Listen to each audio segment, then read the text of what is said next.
Well, I really didn't make any changes. I just drew a lot better tonight, thank goodness, because I've run a couple good ones and just didn't do my job very good. Still didn't do my job real good tonight, but luckily it all pulled tight around the neck and worked out in my favor. I made one. I started on a new horse that I call Nico. He's a great little horse, and I really had big plans for him this week, and I thought it was going to be awesome. And you know, he did his job pretty good. I didn't get off of him very good.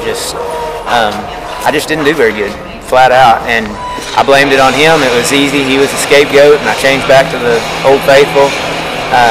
It didn't get a whole lot better. I broke a barrier and felt like I made a good run, you know, and would have placed in the third round, I guess. But tonight it finally, probably as bad as I've roped. Other than last night, it was probably as bad as I've roped tonight. But it just worked out. Well, I missed my slack. When I roped the calf, I missed my slack. I didn't pull any of it. My right spur hung in my back girt because I was all out of whack getting off. I felt like I was walking down the rope, and it just, like I said, luckily that calf was so good that it didn't matter. Well, I'm going to start buying some cattle, doing a little calf trading and stuff like that. I've been buying and selling calves for a while, just roping calves and stuff like that. You know, that's my practice calves, and I've been pretty fortunate and done pretty good with them, and I'm going to try to do a little of that, and then just keep riding some horses and doing some stuff like I've done. And I'll still go to the buildings. I'm still going to go to Fort Worth and San Antonio and probably to Angelo and Houston and them, you know. But after that, man, I've got a 6-year-old daughter, and we've tried to homeschool and done that stuff, and man, it's been tough. It's tough on her mom, it's tough on her, and it's time for her to start school, and I'm not going to rodeo without my family. I'm not going to do it. And I've told my wife that, and she knows, and I mean, I'm 38 years old, about to be 39 next month, and it's time to start finding some other things to try to make a living. Well, I wish I could have pulled off that world title last year. You know, came out here with a phenomenal opportunity, and you know, I got beat by a guy that may go down as the greatest roper ever. You know, he may be. I think Cody Ohl is probably, you know, with Roy and Fred and Joe. You know, those guys are all Dean Oliver. Those are in the conversation, but Cody Ohl may be the best ever in my opinion. And Tough is.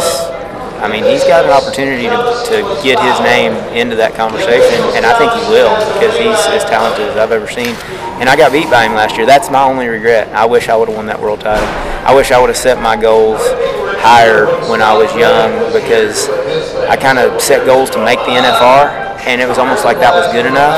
I never set a goal to win a world title, and then last year when I was winning the world for most of the year, it just got to a point where, you know what, this is a chance. I actually have an opportunity here, and you know, it came down to the 9th and 10th rounds last year, and it just, I probably could have done better. I could have drawn a lot better too, you know. I mean, there's no excuses. I should have done my job better, but I was just glad to have that opportunity, to be honest with you. It didn't work out, but I was glad to have that opportunity, and I would have loved to have had a better finals this year and be in a position where Hanchy is, you know. I mean, he came in below me, and I didn't really see that being as far back as we were. I didn't think we'd have a chance. I thought Tough would just blow through us like he has the last couple of years and do his job, you know. And then you got Cody up there right behind him, and I expected Tyson to have a lot better year. But I would have loved to have an opportunity to compete for another buckle. But if I can just finish these last 4 rounds up and do as good as I can do, I'm looking forward to it. I'm going to have to get my wife sitting here beside me, and you're going to have to ask her that question.